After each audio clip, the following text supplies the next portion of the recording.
when I awake. I chill on 2nd Street cause I never am late. The Rama kick cause Deuce is live. I'm kicking funky beats and taking no jive because Deuce Street, it is hype. My name is Fruitless T, yeah, rocking the mic because number 1, then here come 2. 2nd Street, yeah, babe, me and you. 2nd Street, 2nd Street.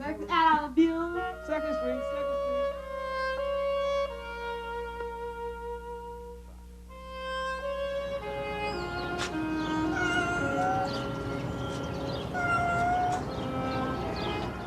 When you behold the area of 2nd Street as of today, you're looking at progress, not a failure.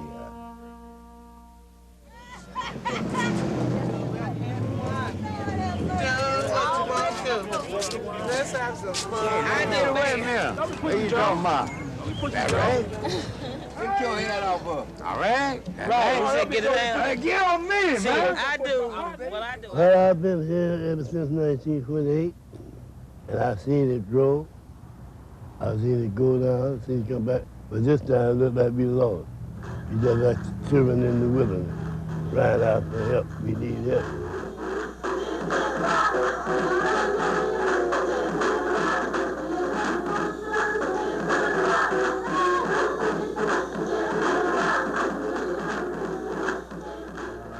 Kind of feel it's a damn shame. Like I say, people that live down here and we took money away, but we couldn't put things back in. It's a shame.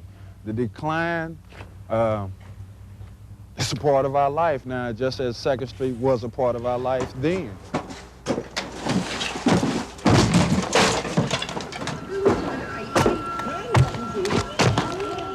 I'm here with a salvage crew, and we're here wrecking this building for a major wrecking company. And to me, you know, it's a shame that this building has to go down because it's a lot of memories here for a lot of people, and it have a lot of black history for a lot of the older people. All right, Mike. Hook the chain right on the ball and we put it on there real tight. It's a shame that it's gotta go, but it's gotta go, it's gotta go.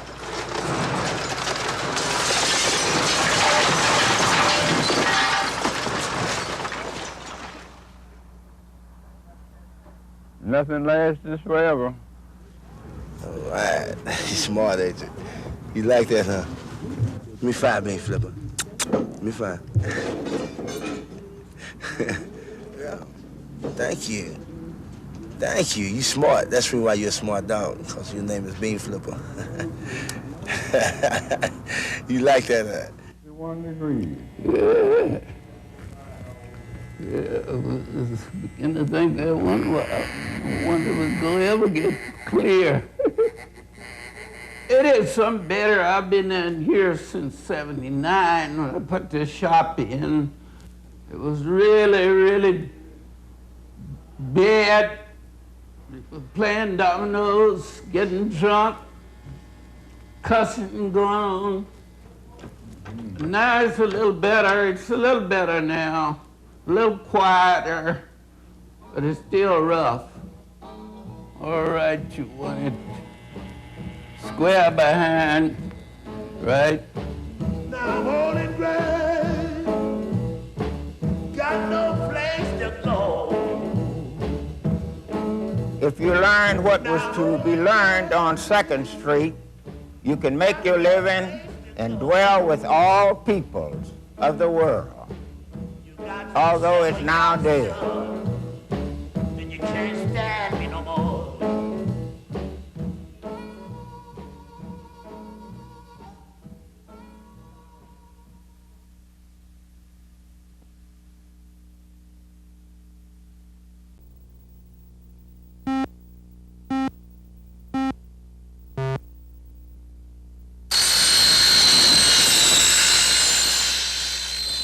The buzz of a power saw is a welcomed sound in Oklahoma City. It signals construction and growth. Okay, I want you to get those corners just a little more tighter when you get in there, all right? Okay. Growth is what Eli Gamble is banking on. He's the new owner of this apartment complex. Months ago, the city was on the verge of bulldozing it. Neighbors complain the vacant buildings were attracting vagrants and drug users. Now, you're real concerned about keeping the drugs out and the people that could cause problems. You've got some unique ideas for doing that. Yeah, my idea is when I told the city when I'm taking over this project, I'm going to have a drug-free place. Now, any tenant that finds any soliciting and anybody with drugs, they get 1 month free rent. Gamble also plans to tighten up security. I don't think we're going to have any really major problems in this area. Guards will watch over the complex round the clock. Safety seems to be a real big concern with Gamble, and that's something he shares with a lot of the homeowners who live out this way, just on the other side of this wall. On the other side, homeowners like Joyce Thomas have been watching closely. I'm happy that they're fixing it up, you know, and hopefully that it will, you know, be that way and that they'll care about the neighborhood like we do. The new owner says he can make the neighborhood safer, a goal he believes so much he's put up more than $1 million. He figures he'll see his profits when tenants line up to live in his safe complex. UZ Brown, Washington, News 4.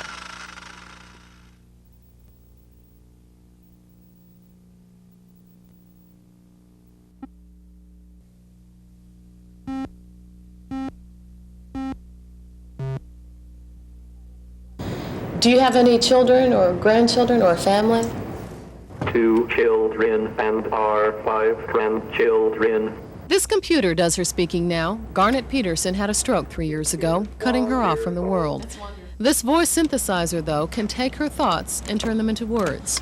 She tells me it's wonderful, but there are still some moments from the past that she misses. But what is it that you miss the most about not being able to speak?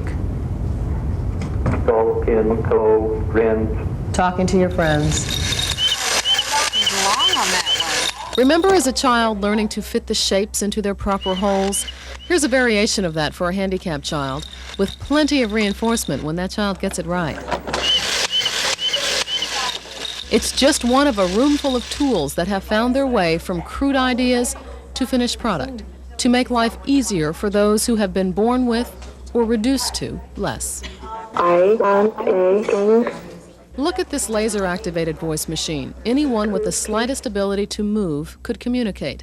The beam can be strapped to the head, the light transferring thoughts into words.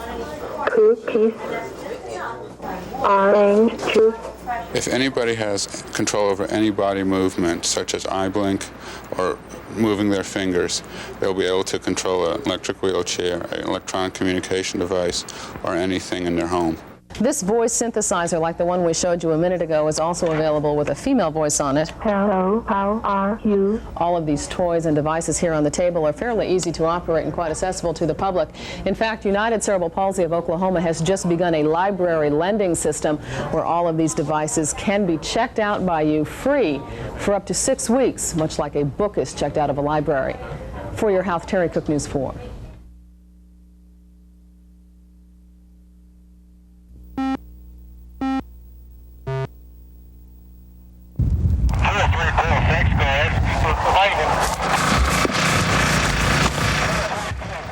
At 2 o'clock, the call comes in, an ordinary grass fire, but the conditions are extraordinary. The ground is like straw, and the flames like hell.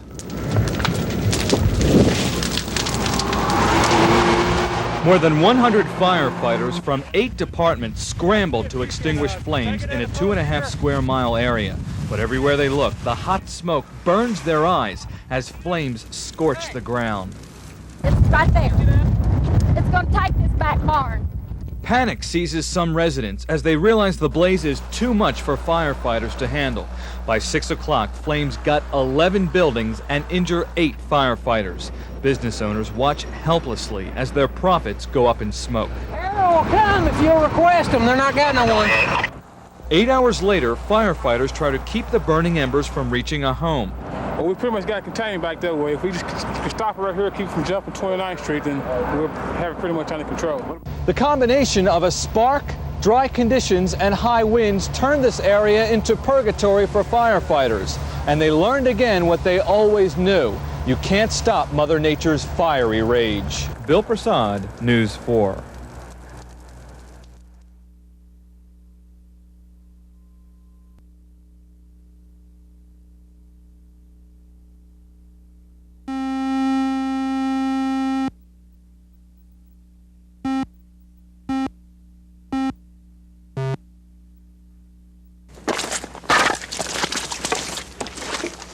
It's like a scavenger hunt. Anything that's still in one piece is a treasure when you're cleaning up after a tornado. Well, we think it came from Guthrie or Glencoe. We're not for sure. It's some leather jacket. Used to be in the trailer house right over here. Didn't hear a whole lot. This has been Earl Cook's home for almost 20 years. He's amazed at how some of his animals survived the tornado. There's the old hen. She hatched her baby chickens out last night during the storm. The same tornado that did this to his house. Once it happened, there's not much you can do about it. And the only thing you can do is just take it in stride and build back. You know, and go on with your life. The families out here aren't the only ones trying to take care of the damage. Crews are in now trying to repair lines and turn power back on as well as phones. But just as Men was not able to stop this storm, he won't be able to replace all the damage either. Just a few feet down the road, Bill Henderson has already worn out 2 saws trying to clear the debris from his home. I was in the bathtub. I didn't see a whole lot. He and friends are facing the same grim task of cleaning up. He calls the damage to his home minor, but his biggest concern is for something he cannot replace. The house is still here and the trees are gone. We could replace the house, but trees we can't. Slapped him in the forehead, he staggered backwards, the front porch went. The Hendersons and Cooks share not only rural living, but a spirit of determination that they will need to help them look beyond the despair of today to the hope of tomorrow. Uzi Brown, Washington, News Team 4.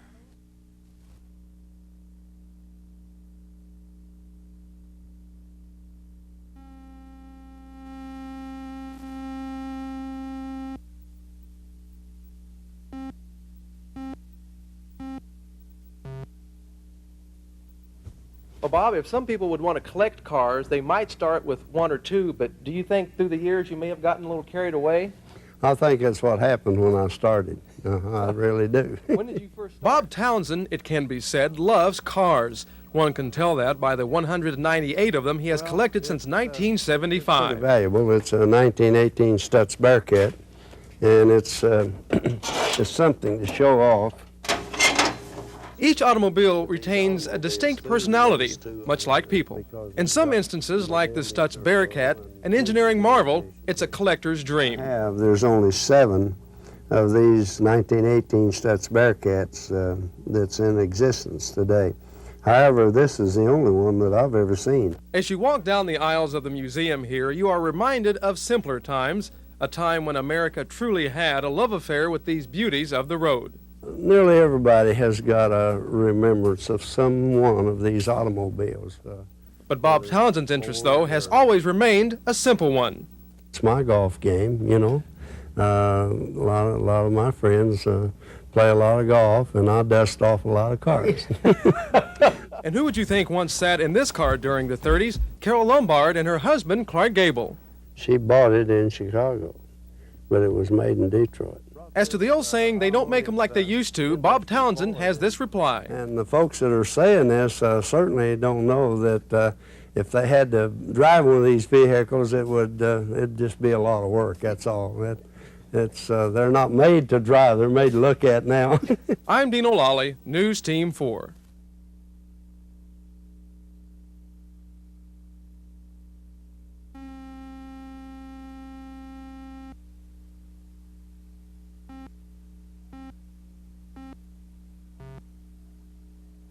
Healthcare is a right, not just for the straight and white. These gay rights activists want the Department of Human Services to change the way it helps low-income AIDS patients pay for the drugs they need, especially the expensive drug AZT. Attack the DHS! Act up! Attack the DHS! They say some AIDS patients earn too much to qualify for complete medical coverage, but don't earn enough to pay the balance due on drugs under the medically needy program. They want the DHS to change the rules so low-income AIDS victims can qualify for federal money. I've gotten more lip service about who's going to pay for my AZT. Who can tell me? Do I have to die? Some protesters demanded a meeting with DHS Director Phil Watson. I see Phil on the social pages. I don't see him at the AIDS support program. People shouldn't have to die, you know, and decide over food or medications. When we have a Department of Human Services, we have monies available. When they were told the director was out of town, they blew their tops and their whistles. One AIDS patient became overexcited and suffered a seizure. This man gave his life, is giving his life for those 25 people that will die without AZT. Later, the director confirmed over the phone that he would meet with the group next week. Spokesmen say the rules DHS follows are set by the federal government. On the state level, policy changes must be approved by the legislature, and unless the governor declares an emergency, the policy can't be changed for several months. But in the meantime, spokesmen say they'll work with any AIDS patient who needs drugs but can't afford them. Anita Vanetti, News Team 4.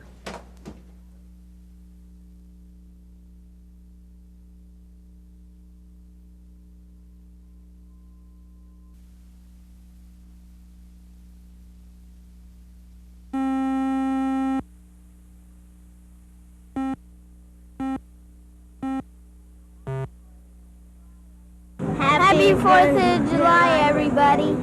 I pledge allegiance to the flag of the United States of America. Glory, glory, hallelujah.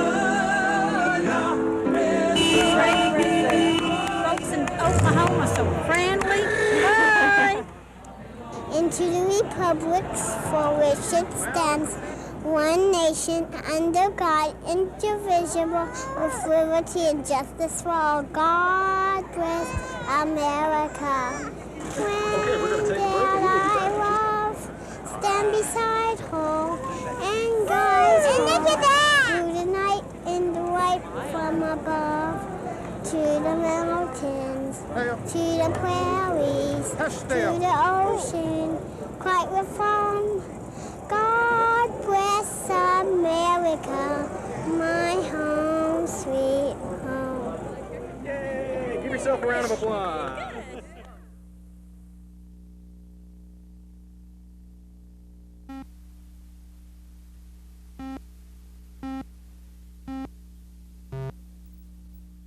Okay, we'll have to, probably have to cut it. Just cut it. Come up through here and bring your cutters. We'll cut the gate right up through here.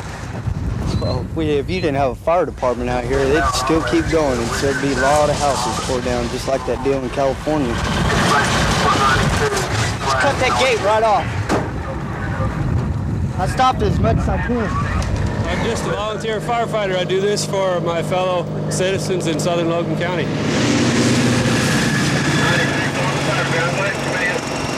10-4, I need you to take the west flank and work it around toward the south.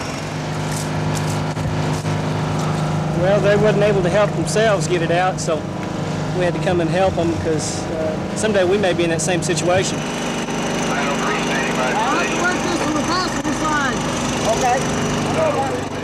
In a situation like this, of course, we're always appreciative when people are glad that we get here and do a good job for them, but we're really thankful when we see something like this where we'll be able to stop the fire before it burns up anybody's property. Well, I live just down the street, so it means quite a bit. Gotta go again. I'm going down there with Curly and Mike, man. Hey, once the truck just stay here, and then we'll get down there too. I don't know, Well, if it weren't for the fire department, the whole place would have burned down, even though we were trying to help.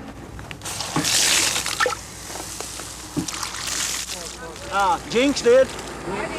Yeah, Jinx called, and then after that I heard they said they had 5 calls on it. There's some water? Oh, great, thanks. Yeah, and I said, They mean a lot. I mean, this is one of my best friends here, and this home means everything to him, and if it hadn't been for them, you know, I don't know what I could have done. Because trying to get back on your feet, trying to get a home built after it's burned down, it's just impossible. And it's just a great deal. Great thing that they were here, you know, to help.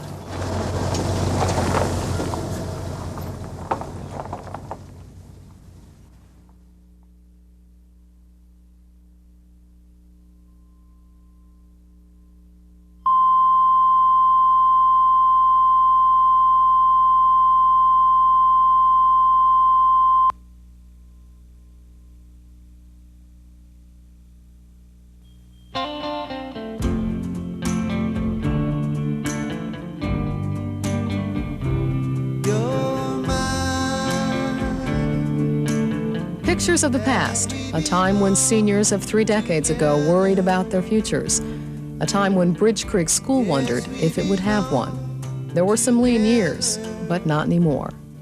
It's gone by very fast. We're all excited about graduation. Monica Peary knows about turnarounds. She is one, and this school has helped her do it. We want our f of x to always be greater than or equal to our g of x. She graduates second in her class, second only to her boyfriend, by 1/100th of a point. You know what I'm saying? It's either got to be 2 or 4, right? A long way for a little girl who moved here from Oklahoma City in the 3rd grade. She wasn't always a good student. Are you skipping a step? It's 12. I mean, just do it in your head. Okay, you got. I could read, but not 3rd grade level when I came here. I couldn't write in cursive. I was really, I considered slow, or a hopeless case, I guess is what you could call it. And it was hard to learn. I had to catch up that fast. The caring and the outgoing here is so tremendous. Bridge Creek is a school of basics, basic values, basic education. It's sent its students to other districts for high school for the past 33 years. Now Bridge Creek is back in business, hanging on to its own. Monica wants to be a pharmacist, armed now with small school values that have made her strong. How did my hair look? Does it look right? A day committed to memory forever in the family album in the school's history. 56 seniors graduate this day from a school that hasn't had a graduating class since 1957. We're part of history here, I guess. Diploma in hand, it's a day filled with excitement, a big hurdle behind them. Many of those looking on know there's a larger one ahead. Monica Michelle Perry. We made it, man. We did it. We did it. Rich. Oh, I'm so proud of you. Congratulations. I'm going to miss everybody. Why is that? Because I have a lot of friends here, and not seeing them anymore is going to be sad and hard because I've grown up with all these guys out here. And it's going to be a part of me gone now.